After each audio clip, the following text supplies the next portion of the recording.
जी, नमस्कार। मैं हूं डॉक्टर अनिल कुमार निगम। मैं डीन हूं IMT college of management greater Noida के पत्रकारिता एवं जनसंचार विभाग में। मैं लगभग 18 साल तक एक्टिव जर्नलिज्म में रहा हूं। दैनिक जागरण, अमर उजाला और हलचल पॉलिटिकल मैगजीन में विभिन्न पदों पर मैंने रिपोर्टर से लेकर के input editor, associate editor, local reporting में chief reporter, senior chief reporter के पद पर मैंने काम किया। मैं अपने इस रिपोर्टिंग इन जर्नलिज्म विषय पर बात करूं, सर्वप्रथम मैं रामानुजन कॉलेज के मैनेजमेंट का आभार व्यक्त करना चाहूंगा कि उन्होंने ये टीचर्स और फैकल्टी के जो रिफ्रेशर कोर्स है, उसमें मुझे इस विषय पर अपनी बात रखने का मौका दिया। उसके लिए मैं उनका बहुत बहुत आभारी हूं और मैं धन्यवाद देने के साथ ही अपने विषय पर जो है बातचीत करना चाहूंगा। मित्रों, आज का जो विषय है वो है reporting in journalism. Reporting means researching and presenting news in newspapers and other mass media platforms. Journalism is for the voice of a voiceless. हम लोग ये अच्छी तरीके से जानते हैं कि ये बेजुबान लोगों को जुबान देने का काम करता है जो पत्रकारिता है, और पत्रकारिता का एक महत्वपूर्ण अंग है रिपोर्टिंग।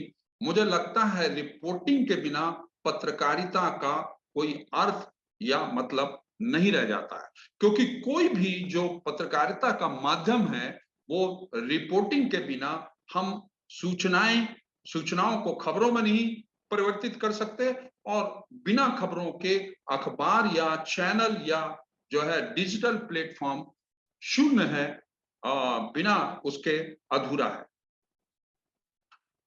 रिपोर्टिंग के बारे में मैं आपसे कहना चाहूंगा कि reporting is the backbone of media.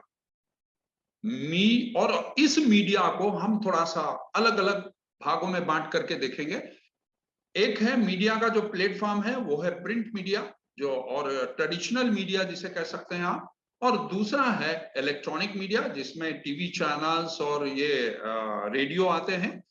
Print media में आप समाचार पत्रों को ले सकते हैं और समाचार पत्रिकाओं को ले सकते हैं, अदर पत्रिकाओं को ले सकते हैं। और डिजिटल मीडिया, जो डिजिटल मीडिया में जो एक न्यूज का प्लेटफॉर्म है, न्यूज पोर्टल्स हैं, और दूसरा जो है सोशल मीडिया है।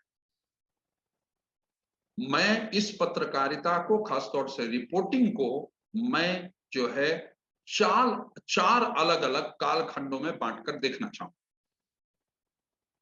हम इनको जो है अलग अलग कालखंड में लेकर के चलेंगे और उस पर जो है बातचीत करेंगे। पहला कालखंड है रिपोर्टिंग बिफोर ग्लोबलाइजेशन, दूसरा कालखंड है रिपोर्टिंग आफ्टर ग्लोबलाइजेशन, वैश्वीकरण के पहले की पत्रकारिता और वैश्वीकरण के बाद की पत्रकारिता। और दो भागों में मैं और इसको बांटना चाहूंगा, वो है रिपोर्टिंग बिफोर कोविड-19 और रिपोर्टिंग आफ्टर पैंडेमिक कोविड-19। कोविड-19 जो महामारी आई है उसको भी हम एक जबरदस्त पत्रकारिता में, रिपोर्टिंग में बहुत ही अभूतपूर्व बदलाव किया है। उस बदलाव को हम रिपोर्टिंग में कहीं भी नजरअंदाज नहीं कर सकते हैं, इसलिए मैंने इस तरीके से चार कालखंडों में इसको विभाजित किया है। सबसे पहले हम पहले कालखंड को लेंगे, वो है रिपोर्टिंग बिफोर ग्लोबलाइजेशन। ग्लोबलाइजेशन की जब हम बात के पहले की हम बात करते हैं तो नेचुरली कहीं ना कहीं हम उस समय की बात करते हैं, आजादी के पहले की बात करते हैं और आजादी के बाद की भी बात करेंगे। मैं बहुत ज्यादा आपको इतिहास में नहीं लेकिन बहुत संक्षिप्त में चीजों को लेकर के चलूंगा, ताकि हम जो रिपोर्टिंग के फॉर्मेट को समझना चाहते हैं और जो रिपोर्टिंग के तरीके को समझना चाहते हैं, रिपोर्टिंग में आए बदलाव को समझना चाहते हैं, और उस बदलाव में शिक्षकों की और पत्रकारों की भूमिका को जो समझना चाहते हैं, और ये जो बडिंग जर्नलिस्ट जो खास तौर से जिनको हम इन विभिन्न कॉलेजेस और यूनिवर्सिटीज के माध्यम से मार्केट के लिए जिन पत्रकारों को, बडिंग जर्नलिस्ट को हम तैयार करते हैं, उनके लिए वो जो समझ हम देना चाहते हैं, उसके लिए जरूरी है कि हम इन अलग अलग कालखंडों में थोड़ा सा बातचीत करें। देखिए, जो रिपोर्टिंग थी, जो प्रिंट मीडिया, देखिए हम ये अच्छी तरह जानते हैं कि पहले ना तो टीवी चैनल्स थे, ना डिजिटल मीडिया था और ना रेडियो था। शुरुआती दौर में सिर्फ प्रिंट मीडिया ही एक मेन प्लेटफॉर्म था जर्नलिज्म का, जिसके लिए लोग रिपोर्टिंग करते थे। हालांकि Doordarshan came into existence and started daily news bulletin in year 1965 में ही उसने अपना बुलेटिन देना शुरू कर दिया था। इसी तरीके से सेंट्रल जो रेडियो न्यूज ऑर्गेनाइजेशन था, उसने 1937 में अपना बुलेटिन प्रसारित करना शुरू कर दिया था। लेकिन ये जो दोनों माध्यम थे, टीवी के, दूरदर्शन के और रेडियो के, नेचुरली ये गवर्नमेंट द्वारा संचालित होते थे, उसके द्वारा गवर्न होते थे। इसलिए हम जिस तरीके से एक पत्रकारिता से अपेक्षा करते हैं कि वो समाज की बात करेगा, जनहित की बात करेगा, उन मुद्दों को उठाएगा, उससे वो अपेक्षा पूरी इन माध्यमों से नहीं होती थी। ऐसी स्थिति में जो प्रिंट मीडिया है, प्रिंट मीडिया ही एक ऐसा माध्यम था जो वास्तव में जर्नलिज्म की भूमिका सही तरीके से निभा पा रहा था।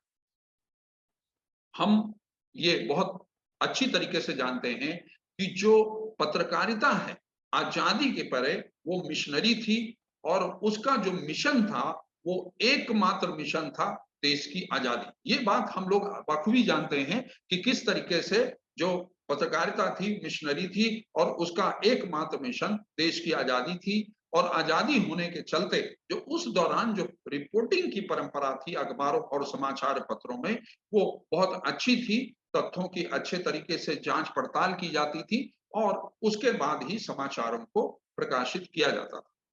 लेकिन आजादी के बाद देखिए, पहले एक मिशन है, उस मिशन को लेकर पत्रकारिता चल रही है, तो नेचुरली जब कोई एक मिशन होता है तो मिशन जो होता है वो कहीं ना कहीं उसके मीन्स भी तय करता है, उसके साधन भी तय करता है। तो उसमें काम करने वाले लोग बहुत इंपॉर्टेंट थे, उनके साधन और माध्यम भी बहुत इंपॉर्टेंट थे। चूंकि उस दौरान समाचार पत्रों में, पत्रिकाओं में वही लोग काम करते थे जो स्वतंत्रता आंदोलन में भाग लेते थे। बेसिकली वो कहना चाहिए कि वो स्वतंत्रता संग्राम सेनानी थे एक तरीके के, जो उस पे काम करते थे पत्रकारिता के। ऐसी स्थिति में उनके मीन्स भी बहुत स्पष्ट थे और बहुत ही पवित्र थे।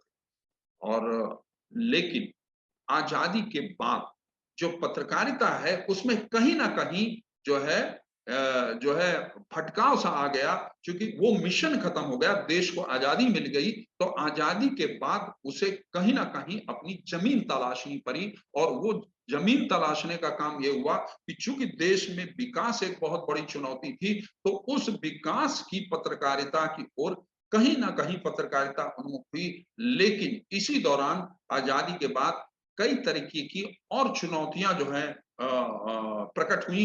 और वो चुनौतियां क्या थी? चुनौती थी भ्रष्टाचार की, चुनौती थी बेरोजगारी की, चुनौती थी महंगाई की।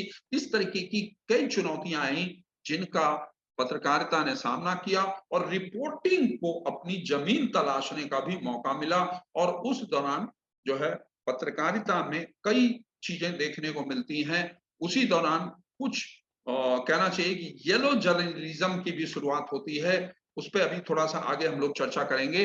और फिर थोड़ा सा और आगे बढ़ते हैं तो हम देखते हैं कि 26 जून 1975 को हमारे देश में आपातकाल लागू होता है। तो आपातकाल के दौरान भी रिपोर्टिंग ने अपनी जमीन तलाशी और उसने जो वो आपातकाल था उसके विरोध में रिपोर्टिंग की। और रिपोर्टिंग लोगों ने अपने अपने तरीके से उस दौरान रिपोर्टिंग की, विरोध किया। और विरोध करने से मतलब था कि जो गलत कार्य हो रहा था उस गलत कार्य का काम किया, जो पत्रकारिता का मूल उद्देश्य है। तो हम ये रही जो है कहना चाहिए कि वैश्वीकरण के पहले की पत्रकारिता, जिस दौरान किस तरीके से हमने उस पर काम किया। लेकिन रिपोर्टिंग अब जो ग्लोबलाइजेशन शुरू होता है 1990s में, जो है वैश्वीकरण शुरू होता है, वैश्वीकरण का जो प्रभाव है वो जिस तरीके से अन्य क्षेत्रों में पड़ता है, नई तकनीक आती है और आर्थिक उदारीकरण का दौर शुरू होता है, तो वो दौर जो है हमारे देश में, ये हम खास तौर से जितनी भी बातें मैं कर रहा हूं वो भारत के विशेष संदर्भ में कर रहा हूं, देश के विशेष संदर्भ में कर रहा हूं, चूंकि जो ये समय की जो सीमा है उस सीमा में मैंने अपना लिमिटेशंस कहीं ना कहीं तय की हुई हैं, अदरवाइज हम विषय से भटक जाएंगे। तो जो ग्लोबलाइजेशन के पहले की जो पत्रकारिता है, उस दौरान जो समाचार पत्र हैं, इंडियन एक्सप्रेस और जनसत्ता जैसे जो अखबार हैं, इंडिया टुडे जैसी जो पत्रिका है, माया और रविवार जैसी जो पत्रिकाएं हैं, इन सब के जो रिपोर्टर्स हैं, उन लोगों ने कई इन्वेस्टिगेटिव रिपोर्टिंग की भी परंपरा शुरू की और कई नए प्रतिमान भी स्थापित किए। मैं इस पे नहीं जाना चाहूंगा कि इन्वेस्टिगेटिव जर्नलिज्म क्या है। हमारे सारे फैकल्टी मेंबर्स को, हमारे सारे शिक्षकों को ये बात पता है कि जो इन्वेस्टिगेटिव रिपोर्टिंग है उसकी शुरुआत कहाँ से हुई, कौन घटना घटी और फिर किस तरीके से हमारे देश में भी, चाहे वो अश्विनी शरीन हो, चाहे वो जो है क्या बोलते हैं प्रभात जोशी जी हो, इन लोगों ने किस तरीके से इन्वेस्टिगेटिव जर्नलिज्म को एक हमारे देश में दिशा दी। तो उस दौरान कहीं ना कहीं ये जो है इन्वेस्टिगेटिव जर्नलिज्म की एक अच्छी परंपरा शुरू हुई, वो एक ऐसा दौर था। लेकिन इसी दौरान येलो जर्नलिज्म, जिसे हिंदी में पीत पत्रकारिता कहते हैं, वो भी कहीं ना कहीं अखबारों के को में देखने को मिला, पत्रिकाओं में देखने को मिला। कहने का मतलब खबरों को, येलो जर्नलिज्म क्या है, यानी येलो जर्नलिज्म से मतलब ये है कि कहीं ना कहीं खबरों को सनसनीखेज बनाना, तथ्यों पर आधारित होने की जगह उन चीजों को कहीं ना कहीं इतना ज्यादा मतलब सनसनीखेज बना देना कि जो वास्तविक उसका चरित्र है, वास्तविक जो स्वरूप है, उससे आप कहीं ना कहीं भटक जाएं। तो ये एक परंपरा उस दौरान जो शुरू हुई, उसने थोड़ा रिपोर्टिंग का काफी अहित भी किया। हालांकि ये थोड़ा सा इसमें और तेजी आई, ग्लोबलाइजेशन के बाद भी जो है इसमें काफी तेजी आई। कारण क्या है कि जब टीवी चैनल्स आते हैं, खासतौर से जो प्राइवेटाइजेशन ऑफ न्यूज चैनल्स है और प्राइवेट सेक्टर के जब न्यूज चैनल्स आते हैं और उसके बाद डिजिटल मीडिया आता है, उस दौरान भी येलो जर्नलिज्म या येलो जर्नलिज्म की कई घटनाएं हमें देखने को मिलती हैं। जब ग्लोबलाइजेशन शुरू होता है, नई तकनीक आती है, फॉरेन इन्वेस्टमेंट होता है, तो नेचुरली टीवी न्यूज चैनल्स का प्रवेश होता है, साथ ही इंटरनेट मीडिया का प्रवेश होता है। 1998 में इंटरनेट मीडिया इंडिया में ठीक ठाक तरीके से प्रवेश कर चुका होता है और उसका जो प्रभाव है मीडिया सेक्टर में स्पष्ट तौर पर दिखाई देने लगता है। और प्रिंट मीडिया को इलेक्ट्रॉनिक मीडिया से सबसे पहले चुनौती का सामना करना पड़ता है और दूसरा है डिजिटल मीडिया से उसे चुनौती का सामना करना पड़ता है। अब जब टीवी चैनल्स मार्केट में आ गए और डिजिटल मीडिया मार्केट में आ गया, तो कहीं ना कहीं समाचार पत्रों को और पत्रिकाओं को अपने स्वरूप में, अपने प्रस्तुतिकरण में जो है बदलाव करना पड़ा और वो चुनौती जो थी वो कहीं ना कहीं उनमें और अच्छे तरीके से समाज, ऐसा लगा जब टीवी चैनल्स आए और ये डिजिटल मीडिया आया कि शायद ये समाचार पत्र और पत्रिकाएं पूरी तरीके से मार्केट से खत्म हो जाएंगी, लेकिन ऐसा नहीं हुआ। ऐसा लगा कि शायद इनकी पठनीयता जो है खत्म हो जाएगी, जब लोग टीवी चैनल्स में सारी खबरें देख लेंगे तो अखबार क्यों पढ़ेंगे, पत्रिकाएं क्यों पढ़ेंगे। लेकिन ऐसा नहीं हुआ। उसका कारण यह था कि कहीं ना कहीं समाचार पत्रों ने अपने प्रस्तुतिकरण में, अपने जो उसके कंटेंट है उसमें जो है बदलाव किया, उसको उसकी अपनी अप्रोच बदली, ताकि जो टीवी चैनल्स में चीजें लोग देख चुके हैं उनको किस तरीके से प्रस्तुत किया जाए ताकि उसकी सामायिकता बनी रहे। ये सारी चीजें उसमें देखने को मिली। लेकिन इस दौरान जो है मीडिया में एक चीज देखने को मिली, वो है बाजारवाद का प्रभाव। जब वैश्वीकरण आया तो नेचुरली बाजारवाद का प्रभाव जिस तरीके से मार्केट के अन्य सेक्टर्स में हुआ, उसी तरीके से मीडिया में भी बाजारवाद का प्रभाव देखने को मिला। और बाजारवाद कहना चाहिए एक तरीके से जरूरी भी है। बाजारवाद यानी कहीं ना कहीं उस बाजार से मीडिया को रेवेन्यू मिलना है, ताकि समाचार पत्र को, टीवी चैनल को चलाया जा सके, क्योंकि ये हम अच्छी तरह जानते हैं कि बिना रेवेन्यू के ना तो उस समाचार पत्र का या चैनल का संचालन संभव है, क्योंकि वहां पर कर्मचारी काम करते हैं, पत्रकार काम करते हैं, और सर्कुलेशन के लोग काम करते हैं, प्रोडक्शन के लोग काम करते हैं, डेस्क में लोग काम करते हैं, जहां सबको तनख्वाहें देनी पड़ती हैं। और जब समय बदलता है और खास तौर से बदलाव आता है और ग्लोबलाइजेशन के दौर में कहीं ना कहीं मीडिया भी जो है प्रोफेशनलिज्म की ओर जब बढ़ी, तो वहां भी आपको तनख्वाहें तो देनी है, लेकिन अच्छी तनख्वाहें देनी है, ताकि अच्छे प्रोफेशनल्स को जोड़ा जा सके। तो वो बाजारवाद जरूरी है। बाजारवाद से मतलब है कहीं ना कहीं विज्ञापन की जरूरत है, और विज्ञापन के लिए कहीं ना कहीं कुछ बदलाव अपने मानकों में भी समाचार पत्रों को, पत्रिकाओं को और चैनल्स को करना पड़ा। लेकिन मैं यहां एक दूसरे शब्द का भी इस्तेमाल करना चाहूंगा कि बाजारवाद मीडिया के लिए कहीं ना कहीं जरूरी है, लेकिन एक सीमा कहीं ना कहीं तय करने की जरूरत है मीडिया को, कि बाजारवाद का प्रभाव तो आए, लेकिन मीडिया बाजारू ना बने।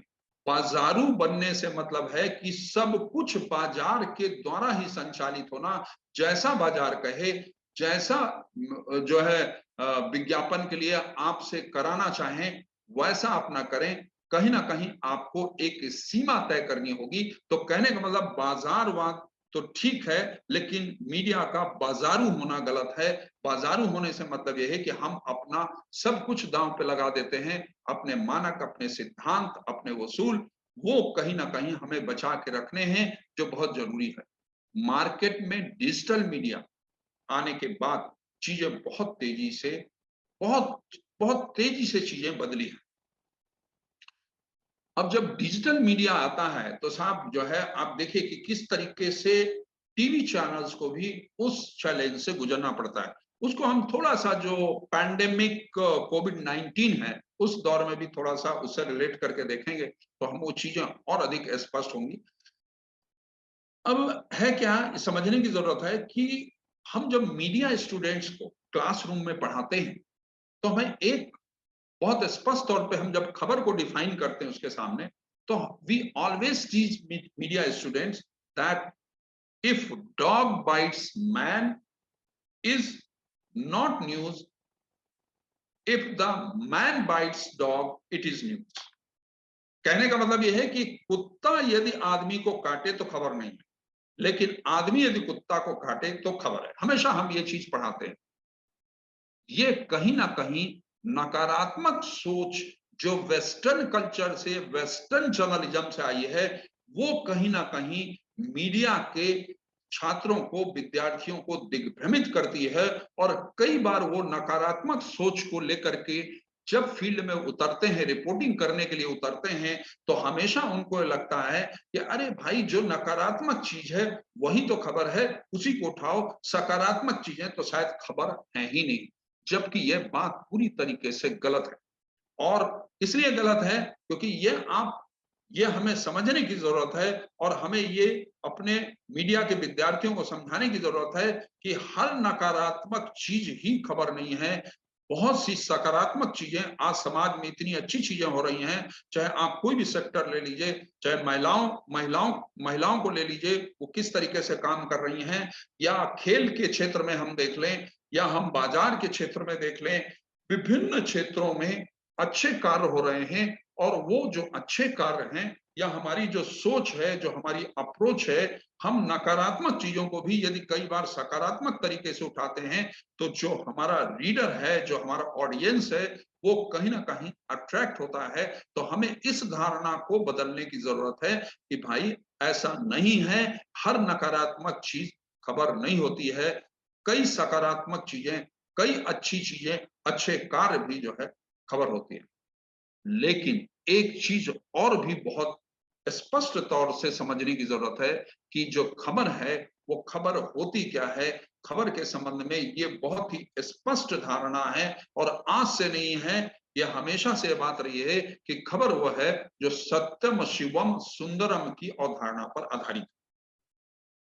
अब सत्यम एवं शिवम सुंदरम की अवधारणा आज की तारीख के खास तौर से जो ग्लोबलाइजेशन के बाद का दौर है उसमें खबर फैक्ट्स पर आधारित हो और कहीं ना कहीं वो प्रस्तुतिकरण उसका अच्छा हो, पक्षपात रहित हो, इस बात का कहीं ना कहीं ख्याल रखने की जरूरत है, जो हम कई बार जो है बाजारवाद के प्रभाव के चलते हम अपने जो है उद्देश्य को और हम अपने कर्तव्य से विमुख हो जाते हैं। इसे हमें ध्यान रखने में जरूरत है, ध्यान रखने की हमें जरूरत है। मित्रों, हम सभी अच्छी तरीके से जानते हैं कि भारतीय संविधान का जो अनुच्छेद 19(1)(a) है उसमें हमारे हर नागरिक को, देश के हर नागरिक को जो है right to speech and expression का मौलिक अधिकार प्राप्त है। मीडिया भी इसी जो है अनुच्छेद के तहत अपनी स्वतंत्रता का पालन करता है और उसी के तहत ये मीडिया जो है अपना प्रकाशन या ब्रॉडकास्ट करने का कार्य करता है। हमारे पास कोई ऐसा अलग से राइट नहीं है। एक राइट टू इंफॉर्मेशन भी जो बाद में आया है, सूचना प्राप्त करने का अधिकार भी है, वो अधिकार भी जो है हर नागरिक को, हमारे देश के हर नागरिक को प्राप्त है। ये कोई मीडिया के लिए अलग से अधिकार प्राप्त नहीं है, ये हमें समझने की जरूरत है। लेकिन बावजूद इसके आपने देखा कि मीडिया को लोकतंत्र का चौथा स्तंभ माना जाता है। देखिए, मैंने बहुत स्पष्ट कर दिया कि मीडिया को कोई जो है विशेष प्रावधान जो है भारतीय संविधान में नहीं मिला हुआ, नहीं किया गया। इसके बावजूद मीडिया को लोकतंत्र का चौथा स्तंभ माना जाता है। क्यों माना जाता है? कहीं ना कहीं मीडिया ने हम जब पूरे कालखंडों को खंगालते हैं, एक्सप्लोर करते हैं, तो हम ये चीज पाते हैं कि कहीं ना कहीं मीडिया ने अपनी भूमिका समाज में, राष्ट्र में ऐसी निभाई है, इसीलिए उसे लोकतंत्र का चौथा स्तंभ माना जाता है। और लेकिन कई बार वो जो लोकतंत्र का चौथा स्तंभ माने जाने का जो उस पर भी कई बार सवालिया निशान तब लग जाता है जब मीडिया अपनी सही भूमिका नहीं निभाता है। ऐसी स्थिति में इस मीडिया में जो बहुत अहम कड़ी है वो रिपोर्टर्स की है, संवाददाताओं की है। क्योंकि देखिए, समाचारों में, समाचार पत्रों में देखिए, चैनल्स में देखिए या डिजिटल मीडिया के प्लेटफॉर्म पे देखिए, उसके दो भाग हमेशा होते हैं। एक है समाचार और दूसरा है विचार। समाचारों के लिए, समाचारों में विचार का कोई स्थान नहीं है। हाँ, उसमें रिपोर्टर का अपना एक परसेप्शन हो सकता है, लेकिन जो भी परसेप्शन रिपोर्टर बनाता है वो तथ्यों और आंकड़ों के आधार पर ही बनाता है। ऐसा नहीं कि अपनी सोच को रख के समाचार को परोस देता है। वो कहीं ना कहीं उसे उन चीजों को कंसीडर करना पड़ता है कि ये ऐसी कौन कौन से तथ्य हैं, ऐसे कौन कौन से आंकड़े हैं उपलब्ध हैं जिसके आधार पे खबर का एंगल तय किया जाए। अब समाचार और विचार, है ना, इन दोनों को जब हम मिक्स कर देते हैं तो सबसे दुर्भाग्यपूर्ण स्थिति पैदा हो जाती है।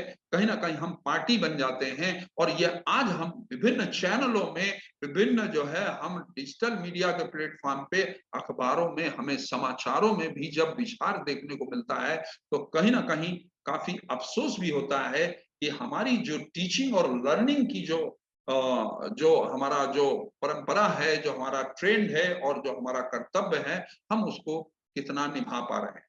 किसी विचारधारा से प्रभावित होना एक पहलू है, लेकिन समाचार के साथ हमें कभी खिलवाड़ नहीं करना चाहिए। उसके लिए संपादकीय का पृष्ठ है, लेखों का पृष्ठ है, डिबेट है, जहां हम अपने विचारों के माध्यम से हम प्रभावित कर सकते हैं जिन चीजों को करना चाहते हैं, लेकिन हम कम से कम समाचारों के साथ ऐसा खिलवाड़ ना करें। तो जो रिपोर्टर्स हैं, उन रिपोर्टर्स को कई तरीके की चैलेंजेस का सामना करना पड़ता है, कई तरीके की चुनौतियों का सामना करना पड़ता है। और देखिए, खास तौर से मैं आपको बताना चाहूंगा कि रिपोर्टर्स के लिए, मैं चूंकि रिपोर्ट मेरा टोटल लगभग 18 साल का एक्टिव जर्नलिज्म में अनुभव है और इस दौरान मतलब लगभग 15 साल तक मैं रिपोर्टिंग के फील्ड में रहा हूं और डिफरेंट मेट्रोपॉलिटन सिटीज में मैंने रिपोर्टिंग भी की है। तो मैं आपको बताना चाहता हूं कि मेट्रोपॉलिटन सिटीज में रिपोर्टर्स के लिए रिपोर्टिंग करना बहुत आसान। सबसे जो चुनौतीपूर्ण है रिपोर्टिंग का काम करना वो है छोटे शहरों, नगरों में रिपोर्टिंग करना बहुत मुश्किल। देखिए, मेट्रोपॉलिटन सिटीज में क्यों आसान है रिपोर्टिंग का काम करना? क्योंकि वहां पर एक सिस्टम बना हुआ है। वहां आप किसी डिपार्टमेंट में जाएंगे तो वहां का एक मुखिया है, फिर वहां का पीआरओ है। आपको पता है कि कौन सा आपका ऑफिशियल सोर्स है, कौन सा ऐसा व्यक्ति है, अथॉराइज पर्सन है जो आपको बाइट दे सकता है, आपको वर्जन दे सकता है।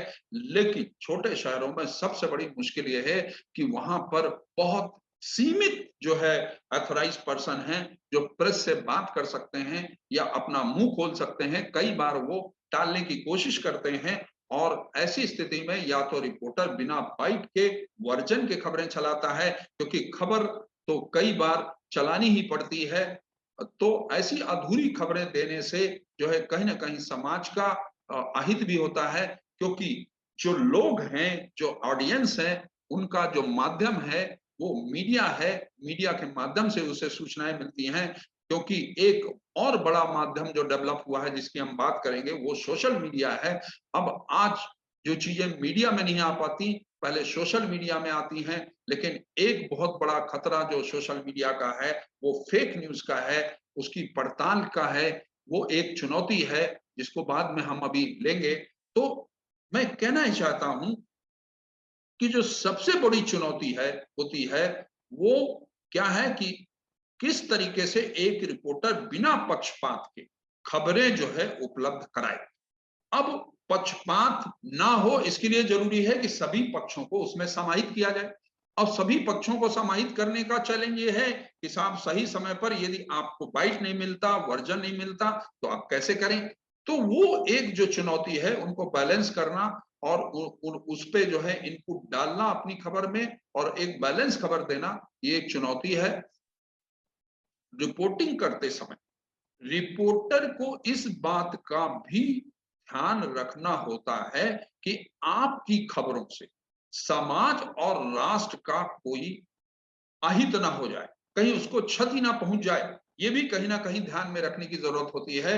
जैसा कि हम लोग पढ़ाते भी हैं कि जो है रिस्पॉन्सिबिलिटीज ऑफ रिपोर्टर हम पढ़ाते हैं। तो जो सबसे महत्वपूर्ण बात यह है, ये हमें कहने ये बताने की जरूरत होती है अपने विद्यार्थियों को, कहीं ना कहीं उसके लिए हमें तैयार करना होता है कि भाई खबर, एक खबर जो आपको कई बार ऐसा होता है कि अपनी बाईलाइन खबर के चक्कर में जो है रिपोर्टर क्या करते हैं कि ये ध्यान ही नहीं देते कि इस खबर का असर समाज पे क्या पड़ेगा, क्या इस खबर से कोई दंगा फैल जाएगा, इस खबर से क्या राष्ट्र को क्षति हो जाएगी। मैं नाम यहां नहीं लेना चाहूंगा, लेकिन आपने खुद देखा होगा कि जो है कई ऐसे लाइव रिपोर्टिंग के दौरान चैनल्स ने ऐसी ऐसी बड़ी बड़ी बड़े बड़े एंकर्स ने, बड़े बड़े जर्नलिस्ट ने गलती की, जिन्होंने बता दिया कि किस तरीके से हमला चल रहा है, वो हमले के लिए किस तरीके से हमारे कमांडो जा रहे हैं, कैसे एक्शन कर रहे हैं, किस तरीके से जो है लाइव वो जो है ऑपरेशन चल रहा है।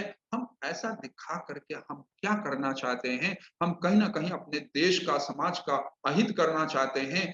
हालांकि हो सकता है कि ऐसा करते समय हम रिपोर्टर्स की ऐसी मंशा ना हो, लेकिन जो हम जाने अनजाने अपने नाम और नेम और फेम के लिए काम करते हैं, वो करने से बहुत बड़ा नुकसान हो सकता है। यदि जो है आतंकवादी किसी मंदिर में हमला करा सकते हैं, किसी होटल में हमला करा सकते हैं, तो हमारे जो ऑपरेशन को भी वो विफल कर सकते हैं। क्योंकि यदि आपकी खबरें आम आदमी देख रहा है तो वो टेररिस्ट भी देख रहे होते हैं। तो हमें ये कहीं ना कहीं हमें ध्यान में रखना होता है कि इस तरीके की क्षति ना पहुंचाए। जैसे जैसे डिजिटल मीडिया प्रभावी हुआ है, आपने देखा होगा कि जो है डिजिटल मीडिया के माध्यम से, सोशल मीडिया के माध्यम से बहुत तेजी से सूचनाएं फैलती हैं और कई बार अच्छी सूचनाएं मिलती हैं, कई बार ऐसी सूचनाएं, कई बार ऐसी खबरें जो मेन स्ट्रीम का मीडिया नहीं दे पाता, वो खबरें भी आती हैं। लेकिन सबसे ज्यादा नुकसान उसमें जो फेक न्यूज की बाढ़ सी आ गई है उससे समाज का और राष्ट्र का हुआ है। अब हम थोड़ा सा कोरोना काल के दौरान की हम यदि पत्रकारिता को देखें तो हमने देखा कि कोरोना काल में फेक न्यूज ने बहुत बड़ा नुकसान समाज में किया। कई उसके अच्छे पहलू भी हैं, कई हम यदि देखें सोशल मीडिया के तो कई अच्छे पहलू हैं, हमें सूचनाएं मिली, हम अवेयर हुए, हम हेल्थ को लेकर के, हमको पैंडेमिक को लेकर के, सरकार ने भी उस प्लेटफॉर्म का इस्तेमाल किया। लेकिन जो शरारती तत्व थे समाज के, जो एंटी सोशल एलिमेंट्स थे, उन लोगों ने उस सोशल मीडिया प्लेटफॉर्म का सबसे ज्यादा इस्तेमाल अफवाह फैलाने के लिए, फेक न्यूज को सर्कुलेट करने के लिए किया। अब फेक न्यूज वो है कि नहीं ये सबको पता नहीं होता। जैसे ही आपने देखा उसको सीधे सेलेक्ट किया, आगे फॉरवर्ड कर दिया। कई बार मेन स्ट्रीम मीडिया तक में वो फेक न्यूज खबर के तौर पे चली। आपने देखा होगा कि अब कई चैनल्स ने उसमें फेक न्यूज का जो कहना चाहिए डीएनए टेस्ट या उसकी पड़ताल, है ना, पीआईबी ने भी वो पड़ताल का कार्यक्रम शुरू किया है कि कौन से फैक्ट चेक लाइक दैट अलग अलग नामों से जो है अलग अलग चैनल्स और ये सब ये काम कर रहे हैं। तो वो काम शुरू किया गया। वो क्यों करना पड़ा? कहीं ना कहीं जो इससे जो है जो समाज को नुकसान हो रहा था, जो क्षति पहुंच रही थी, वो कहीं ना कहीं उसको ज्यादा क्षति ना पहुंचे उसमें सुधार करने के लिए ये काम किया गया। अब जब अफवाहों का दौर फैल जाए, जब फेक न्यूज की बाढ़ आ जाए, तो फिर क्या हो? किस तरीके से जो रिपोर्टर्स हैं उससे बचें और हम खास तौर से जो जो कहना चाहिए जो शिक्षकों की फ्रेटर्निटी है वो क्या काम करे?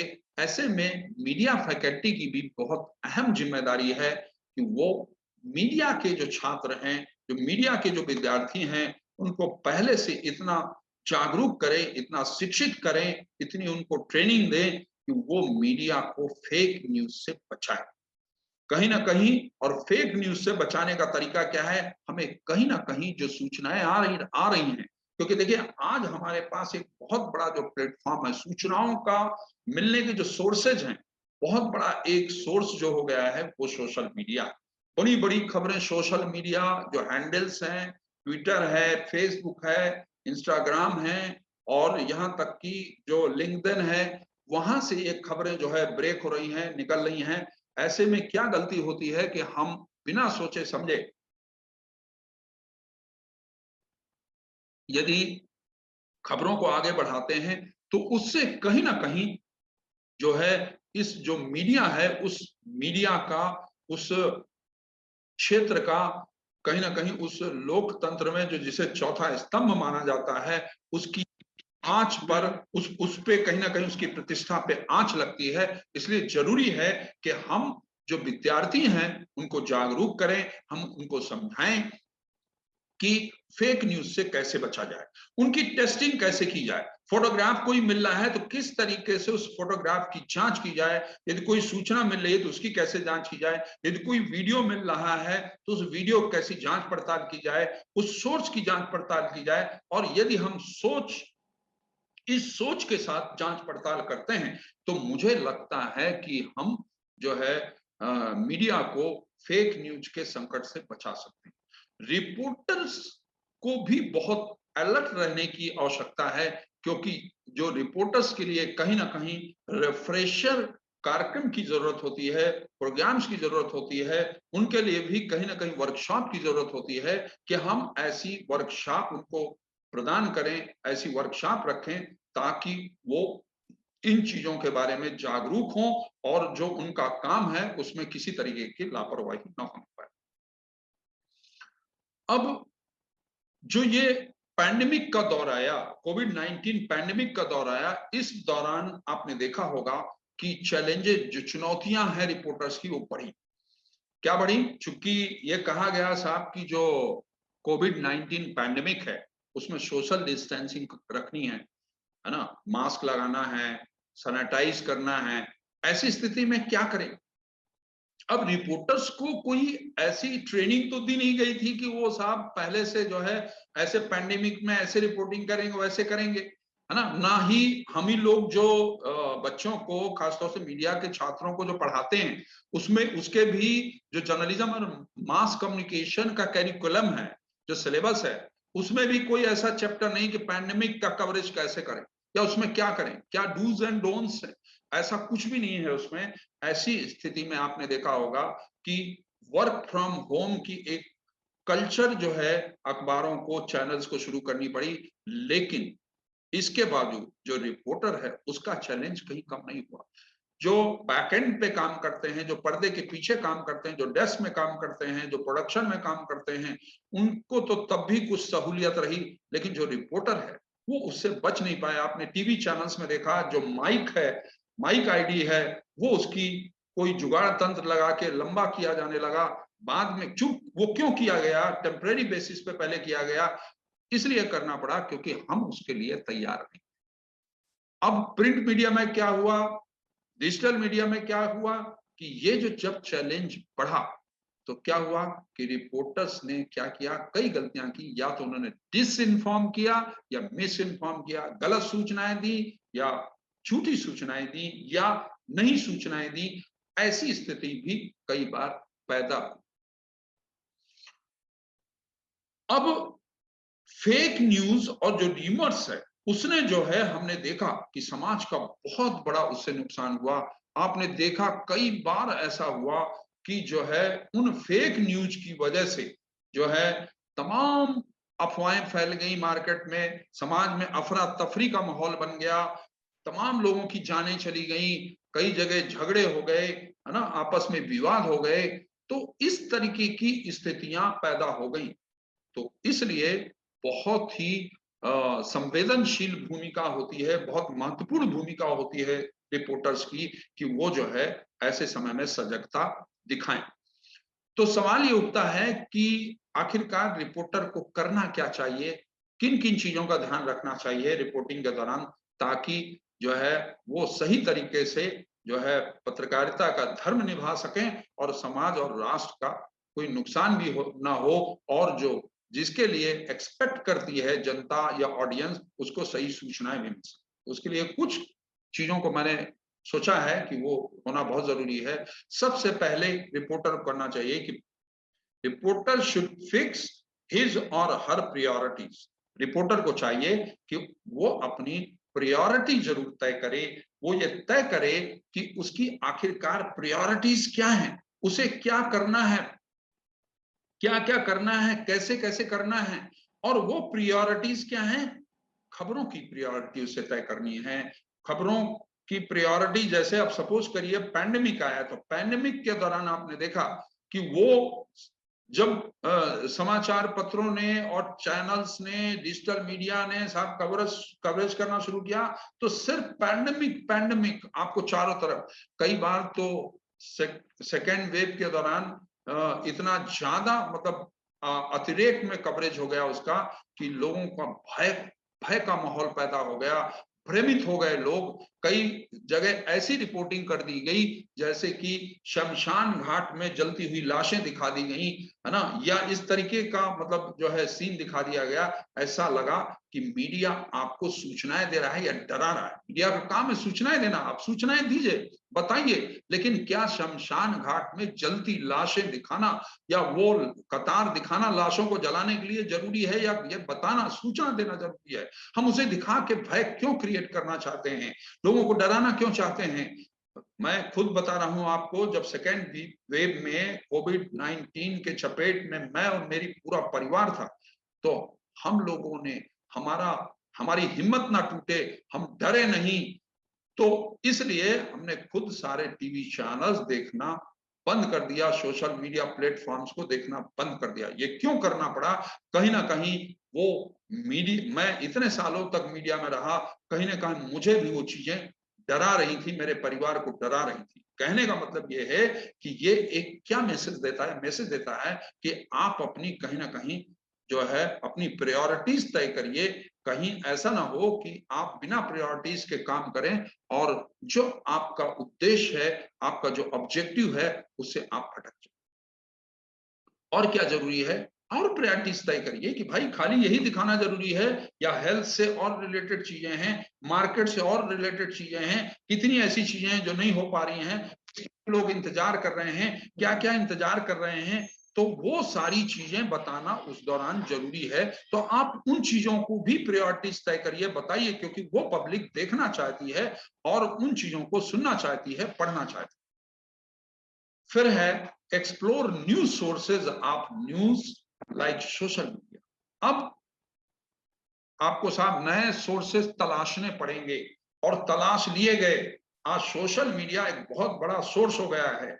व्यक्ति तो सोर्स है ही, स्थान तो सोर्स है ही, घटना स्थल तो सोर्स है ही, लेकिन आज सोशल मीडिया, आपने देखा होगा कि आप जब अखबार उठा के देखते हैं, आप जब चैनल में जाते हैं, तो आप देखते हैं कि सोशल मीडिया एक बहुत बड़ा माध्यम हो गया है खबरों का। तो वो जो है आपको कहीं ना कहीं उसके अलावा और भी हमें एक्सप्लोर करने होंगे, नए नए सोर्सेस करने होंगे और नए ऐसे व्यक्तियों को हमें तलाशना होगा, ऐसे एक्सपर्ट्स को तलाशना होगा जिनके जिनसे हम बातचीत करके, जिनके हम इंटरव्यूज करके हम खबरें ब्रेक कर सकते हैं, हम खबरें दे सकते हैं। और जरूरी है कि भाई जो भी हमारे पास सूचनाएं आ रही हैं, जो भी हमारे पास फैक्ट्स आ रहे हैं, हम उन फैक्ट्स को जो है उनकी जांच पड़ताल कर लें, उन फोटोग्राफ्स की जांच पड़ताल कर लें। जैसा कि मैंने पहले भी कहा कि यदि कोई वीडियो भी है तो हम उसकी भी जांच पड़ताल कर लें। ऐसा ना हो कि हम जो है जैसा हमारे पास आया वो फेक है या वो डिस्टॉर्ट कर दिया गया है या उसमें जो है हमने चीजों को गलत तरीके से प्रस्तुत कर दिया है। उन चीजों की जांच पड़ताल करके ही हम उनको आगे बढ़ाएं। इसमें रिपोर्टर्स की बहुत महत्वपूर्ण भूमिका है। और अफवाह वाली जो खबरें, हमारा मकसद क्या है? सूचनाएं देना, सही बताना, एक दिशा तय करता है। कहीं ना कहीं आज जो है एक दिशा निर्देश लेने के लिए भी कई लोग अखबार पढ़ते हैं, चैनल्स देखते हैं और डिजिटल मीडिया में जाते हैं। ऐसी स्थिति में यदि हम र्यूमर्स को फैलाते हैं, अफवाहों को फैलाते हैं, तो लोगों को निराशा होगी। इसलिए जरूरी है कि जो भी सूचना हमारे आए, किसी भी माध्यम से आए, हम उस सूचना को सैनिटाइज कर लें और हम उस इंफॉर्मेशन को जो है सेंसेशन क्रिएट करने के लिए हम जो है उनका जो है कहीं ना कहीं हमें देखना है कि जो उसकी गंभीरता है उसको बरकरार रखें, ना कि हम उस पे उनको सेंसेशन क्रिएट करें खबरों के माध्यम से। ये हमें कहीं ना कहीं ध्यान में रखना है। और जो भी रिपोर्टिंग करें उसकी इन डेप्थ रिपोर्टिंग करें, हम उसके गहराई तक जाएं और जांच पड़ताल के बाद प्रस्तुति दें, ताकि जो है लोगों को सही सूचनाएं मिल सके। और मुझे लगता है कि मैंने इस विषय पर अपनी बात जो है रखी है। इन्हीं शब्दों के साथ एक बार फिर मैं जो है रामानुज कॉलेज का आभार व्यक्त करना चाहूंगा कि उन्होंने मुझे यहाँ पर अपनी बात रखने का, रिपोर्टिंग इन जर्नलिज्म विषय पर बात रखने का मुझे मौका दिया। बहुत बहुत धन्यवाद। नमस्कार।